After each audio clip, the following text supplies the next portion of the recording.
Yes, abakunzi ba MGR online TV ndagusuhuje wowe ufunga iki kiganiro none ahangaha nifurije imigisha yose Uwiteka atanga. Ni kwa kundi twabijeje ko tuzatubazana ibigiye bitandukanye, ni muri ubwo buryo twatembereye uyu munsi tujya ahantu bakunze kwita gym cyangwa se gymnasium mu rurimi rw'igiportige ariyo musomo hano hejuru, Gymnasium Jessica. Ubwo rero ndakwinginze ufunguye ikiganiro ugendane nanjye muri urugendo tugiye kugirana, tugiye gusura iyi gym, tugende tuganira n'abantu barimo nimba tubasangamo, tumenye byinshi bigiye bitandukanye byo kugorora umubiri cyangwa se gym. Nuko twinjiye rero, aya ni amarembo yo kuri iyo gym. Ukimara kwinjira mu gipangu neza neza, urwo ni rwo rugi uhita uhura narwo, urugi rwiza cyane rwose mubona rw'ibirahuri gusa, nabonye banafunguza agatoki, ushobora kuba ari iterambere. Uko rero iyo ni sale ya mbere tubashije kwinjiramo. Ukimara kwinjira kuri rwa rugi twabwiraga, uhita winjira muri sale ugashyikira ku kazu. Ni akazu ni agaki kameze nk'aho bacururiza ahari ibintu, nimba ari umuceri ntumbaze, menya harimo n'ishop ahari tuzabimenya, kari kumwe n'ameza ndetse n'intebe imbere yaho. Bishoboka ko ariho bakirira abantu, ariho reception yaho iherereye. Hanyuma rero ku ruhande rw'ibumoso bwanjye hari urugi rwanditseho restrict, sinzi icyo bishatse kuvuga ariko ibyo ari byo byose ni ukuvuga ko nta muntu wemerewe kwinjira nta ruhushya. N'iburyo bwanjye opposite yaho n'ubundi hariho ya magambo ku rundi rugi rwirabura hariho restrict. Birashoboka ko wenda ari mu rwambariro cyangwa se mu cyumba cya boss, ntawamenya. Icyo nzi cyo nuko nta muntu wemerewe kwinjira. Hanyuma rero harimo amagare agiye atandukanye, amagare menshi rwose ku buryo buhagije, amagare agera muri 20. Ntabwo mbashije kuyabara yose, ni menshi ariko ni menshi. Ukomeje imbere gato urabona ko hari na tapi, reka twegere imbere tuharebe neza. Hariyo na tapi bimwe bakunze kwita tapi abantu birukankaho, izo ni tapi. Zikikijwe n'amagare menshi ariko umubare munini rwose. Iyi ni gym nziza rero twifuje gusura, nubwo tutarabona utwakira ariko baba baduhaye ikaze kuri telefone. Kuri numva watuza gukora introduction. Iyi ni gym Jessica rero nuko mwasomye hejuru, ikaba ari gym irereye Tetreje kuri parage neza hafi ya polisi. Hanyuma rero hakaba hari urugi imbere yacu ngira ngo twinjiremo tugiye muri sale ya kabiri. Iranaga rero gym nyirizina, iyi niyo gym ahari. Sale ya kabiri ikaba iteye itya, ariyo gym Gymnasium. Yes, sale ya kabiri nuko nguko imeze. Ushyikira ku byuma bigiye bitandukanye bimeze bitewe uko byishakiye. Ndavuga ngo kira ndabona mbonye umusore hari imbere yanjye, reka njye kumusatira byibura tumuganirizaho gato cyangwa se aduha ikaze, ubundi dutangira akazi katuzanye. Yes, rumura ry'ibyuma se nuko bibona agura igisore man upfana iki na John Cena ni mwene wanyu.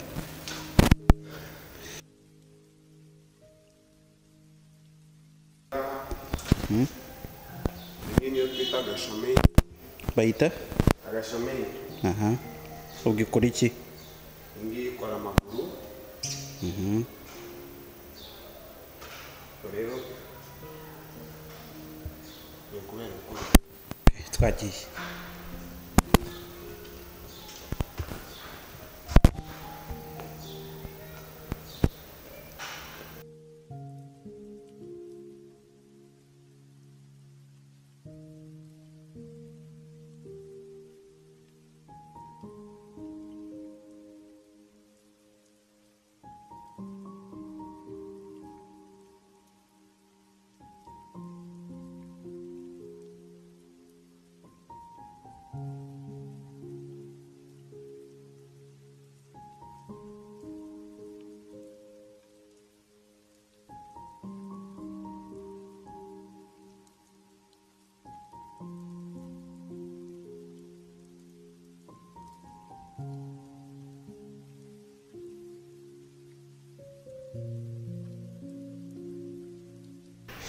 ntabwo biba byoroshye man. Hano akora agasiporo bita stiff, kabikora nayo ikora amaguru, ikora posterior, kabikora na glute.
hanyuma Kevu wakoraga iki?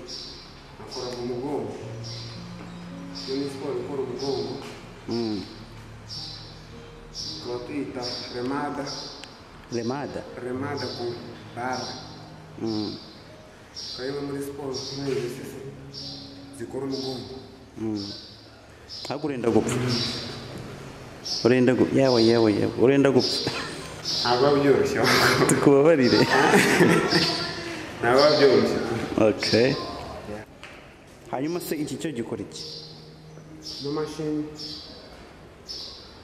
mashini bita Smith. Bayita Smith? Ya, bayita Smith. Ikora ibiki? Ni mashini wakoraho ibintu byinshi. Wakoraho agatuza, wakoraho amaguru, wakoraho intugu, wakoraho ibintu byinshi. Hafi ya byose ushobora kubikora kuri ino mashini. Sawa nk'ugerageza turebe. Nindi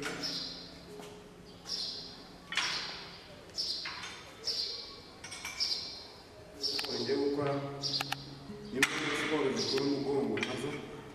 Ni muri siporo nkunda gukora zikora umugongo.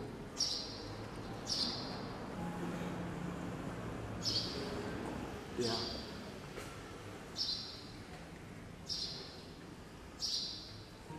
Tebera umugongo mwuka byara. Okay. Agora umugongo. Aí no siporo nawe bita umunsi bita tresi. Nayo wayikorera aha ngaha kuri ino mashini. Okay. Genda gutya.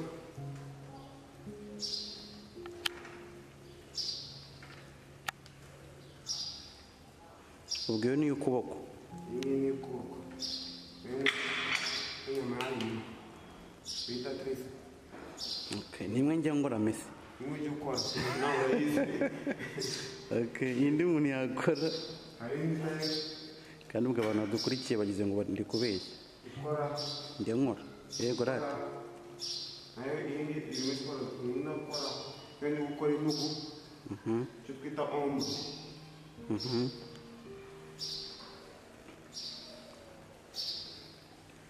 Yewe.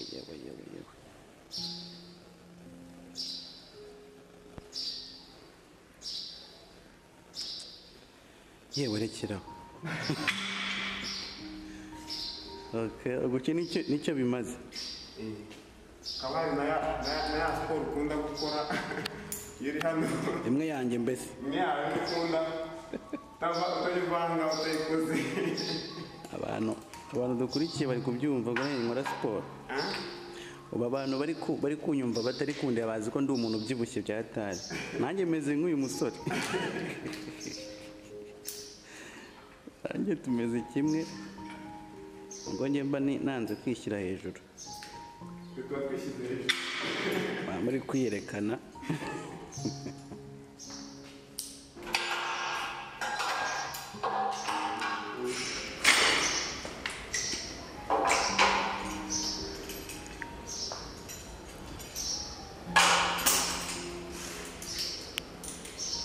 wemera sana akaba ari siporo ikora agatuza.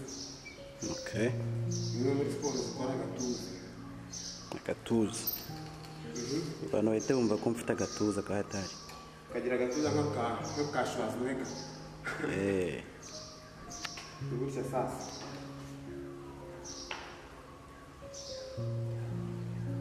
Okay.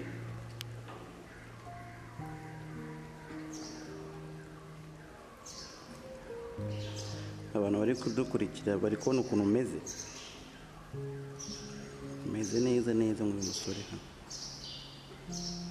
Ubu uri gukora agatuza.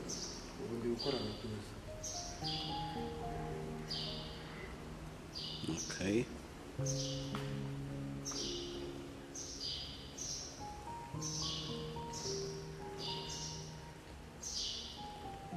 Ubwo urimo urakurura ibiro bingahe? Hano mirongo gusa ariko akenshi buri disike buri kantu kamwe kaza gapima ibiro 5. Ubwo buri kantu kamwe hano ni ibiro 5. Buri kantu kamwe ni ibiro 5. Ubwo rero kano ntabwo dukunda kukabara, dutangira kubarira hano. Duhere nk'hano ari nk'ibiro 5, hano ndi kuri 4, ubwo ni 20. Okay. Ubwo ni 40 hombi. 25. Okay.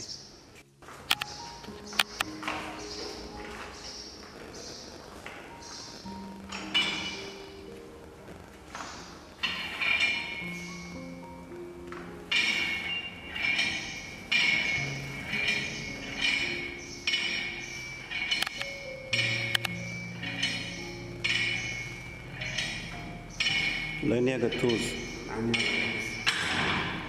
Okay. Ntabwo byoroshye. Iki cyo kimaze iki? Icyo bita sac de pancarte. Ni ikingumi. Nicyo utera ingumi y'imigeri. Noneho mwigisha na karate hano?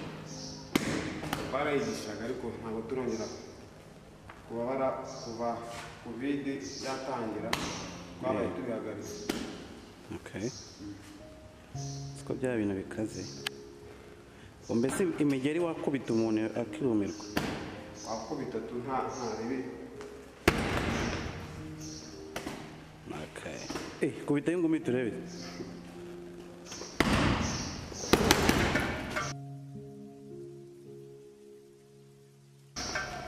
Ubwo nk'iyo ngumi yawe ipima ibiro bingahe kare? Ntabwo mbizi nahuye.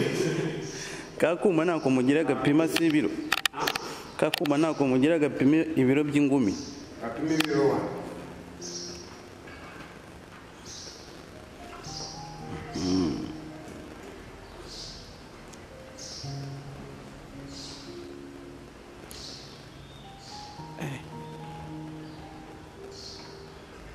Kagabo karanyunyutse koko. Keve. Yes, abakunzi ba MGR Online TV. Umusore mwabonaga arimo aribyimbya dore nguyu hano. Twagira ngo dufate akanya gato tuganire. Hanyuma Keve, urumva umeze ute? Sawa. Ni fresh. Eze power kabisa. Ariko uri guhumekera muri kangahe muri 180? Namaze gutuza. Bo ndagira ngo rero duse nk'abaganiraho gato kugira ngo n'abantu badukurikiye bashobora kuba bapreciate cyangwa bakunze ibyo mukora. twumve uko bimeze. Mbere ya byose kugira ngo umuntu abe afite umubiri nk'uwo ufite wikataguyemo gutya umeze gutyo bishobora kumufata igihe kingana iki? Igihe ibindi biterwa n'umubiri w'umuntu, bibanza bigaterwa n'umubiri w'umuntu. Hari abantu iyo gukora siporo ubundi ubanza ukamenya biotipe yawe, tipe umubiri wawe uwo ari wo. Hari amoko atatu y'imibiri. Hari iyo bita endomorphe, hakaba hari uwo bita ectomorphe, hakaba hari n'uwo bita mesomorphe. Rero umubiri ukura bitewe na biotipe yawe. Abantu ba ectomorphe nibo abantu batinda, nibo abantu baba bananutse. Baba bananutse bamwe ushobora kumuha hamburger ya buri munsi, ukamuha ifiriti ya buri munsi akarya uko yishakiye ariko ntabyibuhe. Abo se nabo baza muri gym? Abo nabo baza muri gym. Sasa abantu nk'abo ikibazo bagira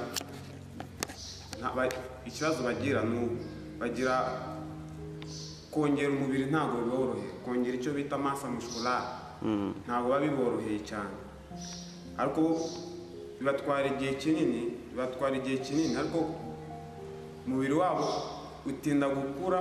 Gusa icyo bagira muri vantage ni icyo bita cutting. Umubiri wabo uza wisataguye cyane, rero icyo bo barwana nacyo nicyo kongera size. Cyangwa cyo mu bintu bitaborohera cyane iyo bari gukora siporo, kongera size. Ubwo ubwoko bwa mbere nubwo abantu bananutse. Se umuntu unanutse abaza gukora iki? Ari benshi baza, umuntu unanutse iyo aje muri siporo abenshi baba bashaka kongera inyama, kongera massa musculaire, gukora akaboko, kongera akaboko, kuzana agatuza, ibintu nk'ibyo mbese. Umubiri wa kabiri hakaba hari undi mubiri bita endomorphe. Endomorphe ni ya mibiri wa muntu yicaye akarya ibyo ashatse, akarya ifiriti, ntatinda kubyibuha, ahita aturika. Ubu ngubu nibo bita endomorphe. Abantu nk'abo ngabo rero kongera size, kubyimba nta muntu biba byoroheye kongera size, ariko abantu ba endomorphe nibo baba bafitemo vantage yo kwiyongeraho inuza kuganyara size. Ikinyarwanda kirangora cyane mu nyihanganira, ariko turabyumva. Endomorphe ni abantu ntabwo batinda kubyibuha. Rero umuntu udatinda kubyibuha nibyo biborohera kongera size. Sasa akaba ari njyewe ndi endomorphe, umubiri wanjye ni endomorphe. Nicaye mu rugo nkicara nkarya hamburger, ntakora siporo, nkarya ifiriti, ntitubyibuha. Mbese ukora siporo mpaka? Nkora siporo buri munsi kuwa mbere kugeza kuwa gatandatu, ku cyumweru niho nduhuka mbese.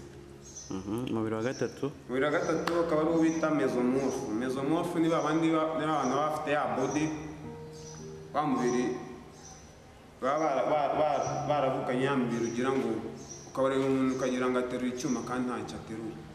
Kandi afite body yaje yishushanyije, afata nk'akaguru kameze neza, ukagira ngo aterura ibyuma kandi atanaterura ibyuma. Abo ngabo bari abakarani ariko uzi umubiri wawe kushushanya nta kintu uterura.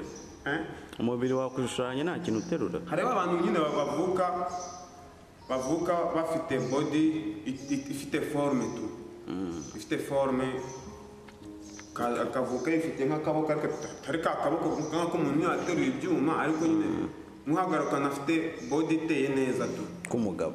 Umugabo afite body iteye neza kandi nta cyuma yigeze aterura, nta gym yigeze ajyamo, ibintu nk'ibyo. Hanyuma ubwo umuntu aramutse yifuje kubagana hano muri gym, ngo wamuha garanti imeze gute? Nk'igihe kingana iki?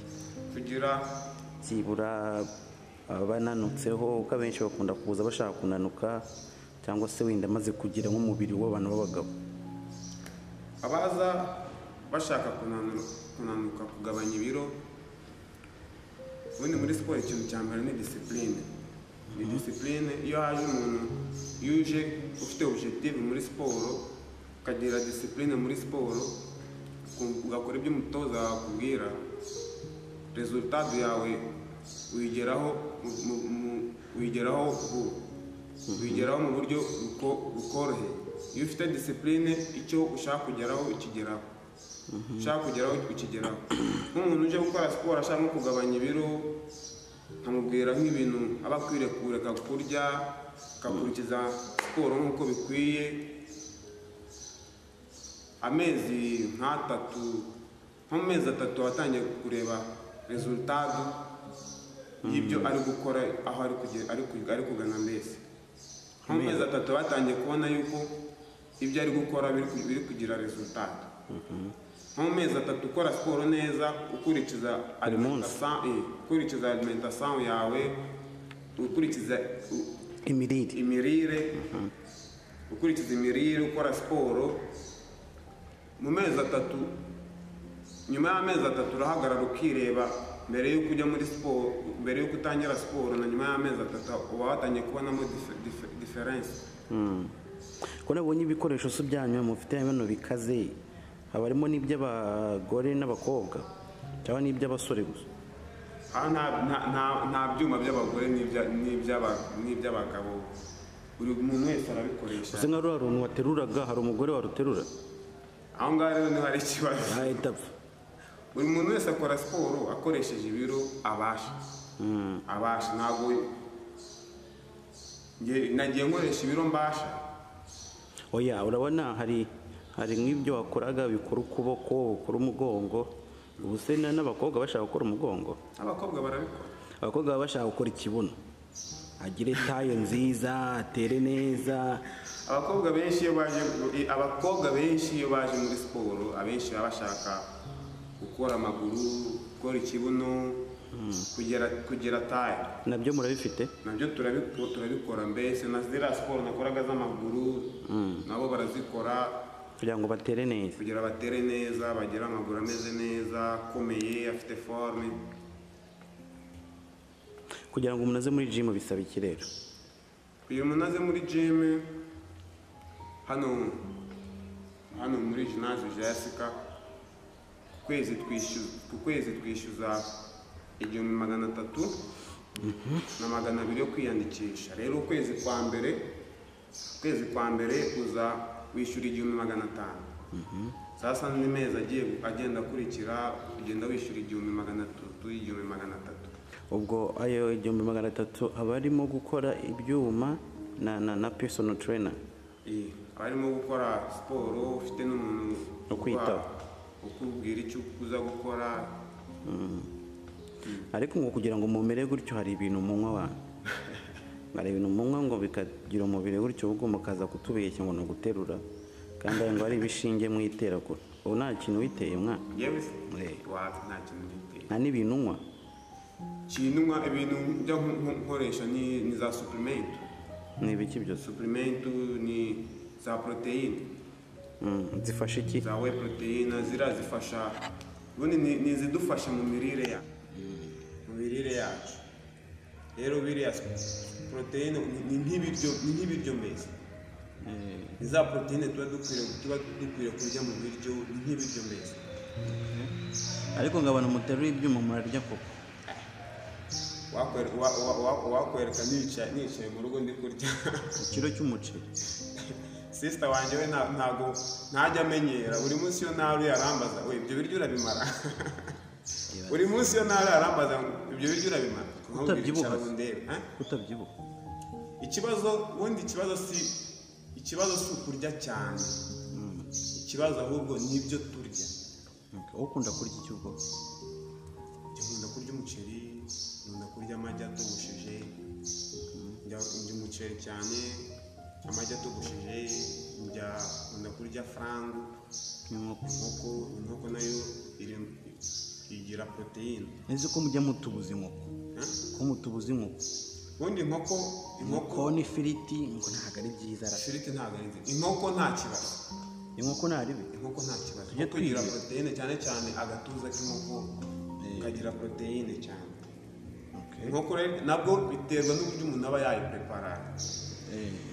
Inkoko iri clean imeze neza ku muntu uri gukora dieta, inkoko yokeje. apana inkoko bacishije mu mavuta, inkoko iba yokeje niyo nziza, nabwo igakuraho rwa ruhu rwayo. Aho ngaho buriye ibiryo bisa neza tu, bifite intungamubiri, ibiryo biri limpu. turimo turaganira no ku musozo, ubwo twamenye ko ari 1300. nta kindi gikenerwa kugira ngo umuntu aze. Iyo umuntu ukwiriye kuza witwaje isume, ukaza witwaje amazi, wambaye urukweto rwiza rwa siporo rutuma wumva umeze neza wisanzuye. Iyo uje no gutangiza witwaje ni indangamuntu yawe. Ari indangamuntu yo kubuje gutangira bwa mbere. Iyo uje gutangira bwa mbere, kubera hari n'uzi ukwiriye kuzuza. Nta kindi undi ugatangira gukora. Mukora amasaha ameze gute? Mutangira ryari? Gusoza sangahe? Mu mibyizi dukora kuwa mbere kugeza kuwa gatandatu. Kuwa mbere kugeza kuwa gatanu dufungura saa 11 kugeza saa 2. Ngubu muri kino gihe cya korona amasaha baduhaye ni kuva saa 11 kugeza saa 2. Kuwa gatandatu no muri konje dufungura saa 12 kugeza saa 6. Harya ubwo kugira ngo umuntu abe akoze umunsi urangiye aba agomba gukora amasaha angahe? Akore siporo ku munsi. Ku munsi nkanya nkunda gukora siporo amasaha 2. Nkora siporo amasaha 2. Ariko biterwa n'igihe umuntu aba afite. Ariko iyo uje ugakora nka siporo y'isaha imwe n'igice y'amasaha 2 aba ahagije. Umuntu se aje agakora mu gitondo nimugoroba akagaruka, biba byemewe? Ntabwo biba byemewe, no gukora rimwe ku munsi. Nabyo iyo ukoze rimwe ku munsi biba bihagije, kuko n'umubiri ubwayo uba ukwiriye kuruhuka. Kuza gukora siporo mu gitondo ukagaruka nijoro, ahubwo nimugoroba nawe ubwawe ntabwo uri kugora umubiri wawe cyane, umubiri nawe ukwiriye kuruhuka. Rero gukora siporo rimwe ku munsi biba bihagije. Hanyuma Bob, ariko mujya mutanga serivisi mu ngo, sinzi umuntu wabimbwiye icyo bita train au domicile. Train au domicile tujya tuzitanga biterwa ariko n'aho umuntu atuye, biterwa na distance aho umuntu atuye n'uwo ari we aba yarakana. Biterwa n'uwo ari we n'aho umuntu aba atuye. Ariko ikintu cy'ikigabo ntabwo wajyayo. Ari nk'ikintu cy'ikigabo. Kubera iki? Ugomba kujya ahantu hari umwana gusa n'ubyumva. Uwo ari we wese turamwakira mu rugo, nta kibazo. Ubwo se abaye nk'umugore uguhamagaye mu rugo wajyayo? Ntajyayo, nkajya kumukoresha siporo, nta kibazo. Ubwo uba wiyizeye gute? Umutekano wawe wiyizeye gute? Umutekano ku bijyanye n'iki? Ubona mufatana mugira mute, noneho mukaba muri mu nzu mwenyine. Ibyo ngibyo ni ibintu bya professionnel nyine. Bishobora kuba ni icyo bita professionnalisme. Santimo wazisize mu rugo. Niba wazisize mu rugo, niba ari akazi aba ari akazi, nta bintu by'imikino mbese.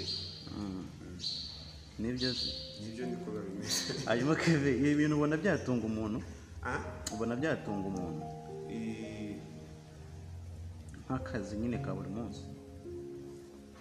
Byatunga umuntu, yego, nta kibazo. Cyangwa se nibyo bigutunze? Nibyo bintunze. Nta kandi kazi ufite ku ruhande? Nta kandi kazi mfite ku ruhande. Nibyo bintunze. Ubwo bikora ute? Warabyize cyangwa ni experience? Narabyize. Okay. Ariko ngaruka abantu mubikora ngo mufite n'imico mibi. Hari abantu nigize kujya mpamagara ngo baze muri gym akanga ati wapi hariya ibintu bikuberamo hariya n'Imana ibizi. Ibiki? Ndabizi se. Nawe ndi kubaza. Ibiki? Aba personal trainer mubikunda kugira imico mibi. Si bose. Kuri uwo muntu yagiye ahura nyine n'umu personal trainer utari seriye mu byo akora. Ubwo aba personal trainer mutari seriye muri bangahe? simbizi njye nivuze ukwanjye njye ndiseriye nta kibazo. ntarebe Ntayo. ntabwo abantu se bajya baza guteretaniramo hano ko Abantu wenda abakiriya n'abakiriya bahuriyemo hano hari abateretaniramo, hari ababa baje nyine bakaza yareba akana hari akaroba ibintu nk'ibyo. Ibyo ntibyabura. Ubwo Ni nko mu muhanda nawe ubwawe ugiye ukabona umwana mu nzira ukamubona. ubwo Ibyo ni ibintu biba disipurine ya jimu ubwo imeze ite rero disipurine ngira ngo mwakumbye kuba mufite amategeko agenga jimu kubera ko hazamo abantu batandukanye, hazamo n'abantu biyubashye, hagiye hashobora kuzamo umumama runaka akabona akana gatangiye kumutinyuka ukabona ntagarutse. ikibazo ni uko ntabwo wabuze ubundi abantu disipurine. Hari ubundi umuntu iyo yinjiye gukora siporo uramukoresha, hari n'abaza bakikoresha ubwabo baba bazi ibyo bakora. njye nkagenda nkareba niba hari agakosa ari gukora nkamukosora. Ariko hari nk'igihe ushobora kuza ugasanga nk'abantu babiri, ukabona umwe ari gukora siporo akaza undi akabatereka dukorana, bakagenda bagakorana. Rero umuhungu n'umukobwa bagakorana siporo. gusa umuhungu n'umukobwa bakorana bate? Hari nka gutya nshobora kuba ndi gukora nka siporo y'amaguru, umukobwa nawe ari buze gukora nka siporo y'amaguru, yaza tugakorana nta kibazo. Diferense turi bukore ni y'ibiro bitandukanye, buri wese akagenda akora ibiro agiye abasha, ibintu nk'ibyo. Hari igihe basanga n'umugore ushobora kuza akora ibiro njye ntabasha. mbese gutereta biremewe? reka tubwire abasore rero Nta bajye baza kurambagiza, reka tubwire abasore badukurikiye bajye baza kurambagiza muri Burya jimu. umuntu aza muri siporo afite objective ye. Rero iyo umuntu yaje gukora siporo aje afite objective yo gukora siporo, aza ari yaje gukora nta kindi kintu. aje afite iyo gushaka umugeni, Aje afite yo gushaka umugeni, nawe nta kibazo. yaba ntawabuza abantu kuganira se. hanyuma Bob, reka dusoze unaturangira ahantu mukorera. ni tetereje nibyo, ariko umuntu udukurikiye ushatse kuza gutangira gukora, ese mugira amasaha y'abakozi, abacuruzi cyane cyane? hari igihe bitwaza ngo nta mwanya tubona, tuva mu kazi nijoro turushye, ntabwo nagera mu rugo ngo njye kwambara imyenda ya siporo ngo ngaruke. mubafasirita gute abantu nk'abo ngabo? Abantu nk'abo ngabo amasaha y'akazi nayavuze. Ku bijyanye no kuvuga ati umuntu avuye mu kazi ngo ntiyasubira mu rugo, hano hari aho tubika imyenda. Umuntu yashatse yaza agasiga imyenda ye akava mu kazi yahita azanga direct. mufite amadushe, ubwiherero? Amadushe, hari nk'abaza mu gitondo babyuka mu gitondo bakaza bagakora siporo, akahita akaraba, akajya mu kazi atarinze gusubira mu rugo kujya kwambara kugira adakererwa. ni fureshi kazi. reka tubwire abacuruzi akenshi bafungura saa 2, ujya ubyuka saa 1 wa muntu, cyangwa saa 12:30 muba mwafunguye? Saa 11 tuba twafunguye. saa 12 abafunguye. wa mucuruzi we ageze nkangaha umuntu afungura nk'iduka nka saa 2. abenshi niyo masaha bafunguye. Saa 2 ageze nkangaha nka saa 12, nka saa 11 cyangwa saa 12 akaba yageze nkangaha agakora nka siporo. niyo aba ari nk'isaha imwe cyangwa isaha imwe n'igice, agahita akaraba, agahita agenda akajya mu kazi nka saa 2 yaba akagezemo. Ibintu byaba byoroshye. reka rero tubabwire ko abacuruzi rwose mujye muza saa 12, saa 12:30, ukora agasiporo kawe, uzanye imyenda, ugiye muri dushe woge neza amazi ashyushye, ubundi ugende gucuruza umeze neza. kandi ngo iyo umuntu yakoze siporo ngo anabara neza wanyu, niko numvishe ngo ubwonko ngo bukora neza. ibintu by'amastress, kwirirwa gutuka abakozi, byose ubisiga muri gym. cyane cyane ko twirwa tunicaye. ubu nagize imana ubonye activity. ubwo rero saa 12:30 waza. hanyuma ni hehe Bob, turangire neza? Rero ginásio Jéssica iri T3. iyo ugeze T3 ku muhanda uri hagati ya sitasiyo na Igreja Universal, komeza imbere gatoya nk'umunota umwe uba uhageze. hari icyapa kiba cyanditseho ginásio Jéssica naho ngaho. waduha kontakiti zawe bitakugoye kugira ngo umuntu abe yaguhamagara kubaze cyangwa se kontakiti y'akazi? kontakiti yanjye ni 86 81 6 4 3 9 akaba hari n'iya Vodacom 84 52 82 2 ya Kevin, turagushimiye rero. Sinzi nimba ari ikindi warenzaho mbere y'uko tusoza. icyo narenzaho ni uko nabwira abantu yuko gukora siporo ari ibintu byiza byabafasha cyane. Bazajya bagerageza bazihe akanya biriya byo kuvuga ati ngo nta mwanya yabona wo gukora siporo, nta mwanya yabona wo gukora siporo. Umunsi yatangiye kugira ibibazo by'ubuzima, najya kwa muganga bakamubwira ati ukwiriye kuzajya ukora siporo, nutayikora uzagira ikibazo kinini. Ibibazo by'ubuzima barabifite, aha niho bazatangira kwiha umwanya. Rero utangira wiha umwanya utaratangira kugira ibibazo mu buzima. aba bantu bacuruza benshi usanga barya umunyu ari bakeya. Kwa muganga baba bakuye ku mavuta, baba bakuye umunyu, isukari, nuko ni ugupakira inda undi ukagenda ukicara umwaka ugashira, imyaka ikazirwa. Rero ntabwo ari sawa. Ubwo rero Bob yatekereje kutuzanira igisubizo by'ibyo byose. Namwe muzi akamaro ka siporo. Bob, turagushimiye rero. Abantu badukurikiye nabo turabashimiye cyane kuba mwabanye natwe muri uru rugendo rwose twagize dusura kwa Jessica harya? Yes, kwa Jessica. Hanyuma rero iyi ni MGR Online TV.